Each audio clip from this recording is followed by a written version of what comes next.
Hello friends, ನಮಸ್ಕಾರ ಎಲ್ರಿಗೂ. ಇವಾಗಂತೂ ಗ್ಯಾಸ್ ಸಿಲಿಂಡರ್ ಸಿಗ್ತಾ ಇಲ್ಲ ಅಂತ ಎಲ್ಲರಿಗೂ ಗೊತ್ತು. ಇರಾನ್ ಅಮೆರಿಕದಲ್ಲಿ ನಡೀತಾ ಇರೋ ಯುದ್ಧದಿಂದ ಇರಾನಿಂದ ಬರ್ತಾ ಇದ್ದಂತಹ ಕಚ್ಚಾ ತೈಲ ಭಾರತಕ್ಕೆ ಬರ್ತಾ ಇರಲಿಲ್ಲ.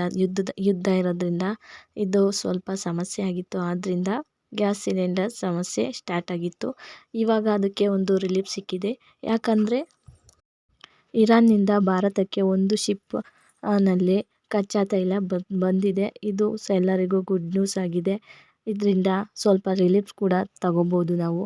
ಹಾಗಾಗಿ ಗ್ಯಾಸ್ ಸಿಲಿಂಡರ್ ಬಗ್ಗೆ ಭಯ ಬೇಡ. ಆದಷ್ಟು ನೀವು ಪ್ರೀ ಬುಕ್ಕಿಂಗ್ ಮಾಡೋದನ್ನು ಕಡಿಮೆ ಮಾಡಿ. ಇನ್ನು ಮುಂದೆ ಸಿಲಿಂಡರ್ ಸಿಕ್ಕೋದೇ ಇಲ್ವೇನೋ ಅನ್ನೋ ಥರ ಎಲ್ಲರೂ ಮುಂಚಿತವಾಗೇ ಬುಕ್ ಮಾಡ್ಕೊತಾ ಇದ್ದರೆ ಬೇರೆಯವರಿಗೆಲ್ಲ ಎಲ್ಲಿ ಸಿಗುತ್ತೆ ಅಲ್ವಾ? ಅದಕ್ಕೆ ಫ್ರೀ ಬುಕ್ಕಿಂಗ್ಗಳನ್ನ ಕಡಿಮೆ ಮಾಡಿ. ಇಲ್ಲಿ ಯಾಕೆ ಸಮಸ್ಯೆ ಆಗ್ತಿದೆ ಅಂದರೆ ಗ್ಯಾಸ್ ಮುಂದೆ ಸಿಗಲ್ಲ ಅಂದ್ಕೊಂಡು ಎಲ್ಲರೂ ಒಂದೇ ಸತಿ ಬುಕ್ಗಳು ಮಾಡ್ತಾ ಇದ್ದಾರೆ. ಅದರಿಂದ ನಮಗೆ ತೊಂದರೆ ಆಗ್ತಾಯಿದೆ.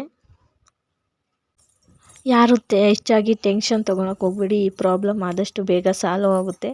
ಈ ವಿಡಿಯೋ ನಿಮಗೆ ಇಷ್ಟ ಆಗಿದ್ದರೆ ಲೈಕ್ ಮಾಡಿ, ಶೇರ್ ಮಾಡಿ. ವಿಡಿಯೋ ನೋಡಿದ್ದಕ್ಕೆ ಥ್ಯಾಂಕ್ ಯು. ನೆಕ್ಸ್ಟ್ ವಿಡಿಯೋದಲ್ಲಿ ಸಿಗೋಣ. ಬಾಯ್.